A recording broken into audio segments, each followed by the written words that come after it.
benvenuto a tutti voi, il benvenuto a Carlino, a chi non è di Carlino, ma naturalmente un ben trovato anche a tutti i carlinesi, ai compaesani, agli amici che si stringano insieme tutti all'affetto di Mara, ma anche di Giulia, perché davvero è una prima volta per Giulia qui a Carlino.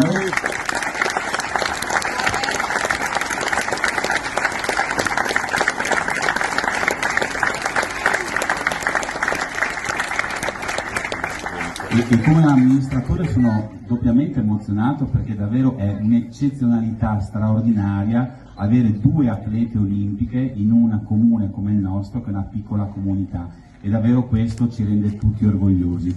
Qui siamo nel campo, nella struttura del Giardini Muzzani, ci ospita il presidente Vincenzo Zanutta, che naturalmente è qui per dare anche il suo contributo, ma le protagoniste di questa giornata di festa sono proprio loro due, Mara Navaria e Giulia Rizzi. E che cosa posso dire? Beh, il mio intervento davvero si limiterà a poche parole, perché è stato detto e tanto e ancora di più. Io voglio scindere quello che è l'aspetto personale, perché io e Mara siamo stati da sempre vicini di casa. I nostri genitori sono tuttora vicini di casa, per cui davvero ci accomuna tantissimo tempo passato insieme in via. È con grande orgoglio che accolgo Mara e Giulia nella casa del Giardini Muzzani. Sono emozionato perché avere 2 medaglie d'oro in questa struttura è un orgoglio per me come presidente della mia associazione, ma anche un orgoglio per questo territorio. Io vorrei sottolineare 2 aspetti di Mara e Giulia. Magari ti possiamo considerare un cittadino onorario, magari ti diamo la cittadinanza di Carlino, così già una medaglia era impossibile in un paese così.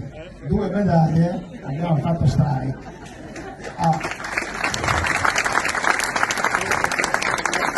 Ci sono 2 aspetti secondo me in queste 2 medaglie. Una è la territorialità, sicuramente carlinese di Mara, e comunque Friuli Venezia Giulia per entrambe. Si vedono orgogliosamente friulane e lo trasmettono al mondo intero, lo trasmettono ai cronisti, lo trasmettono a tutti, e questo non è di poco conto. Quando intervisti certe atlete dici ma chissà di dov'è quella lì. No, loro hanno sempre trasmesso questo messaggio, loro sono friulane, e questo è il primo motivo d'orgoglio. Il secondo motivo d'orgoglio è volere intensamente qualcosa. Loro l'hanno voluto raggiungere una medaglia che solo ed esclusivamente con tanto lavoro, con tanta dedizione e con tanto cuore sono riusciti a portarla a casa. Questo io penso che sia il più grande insegnamento che ci dà. Quando si vuole una roba, quando la si cerca lavorando in tutte le maniere, quello è la cosa più bella che uno possa donare a questo territorio. Grazie a entrambe, siete fantastiche.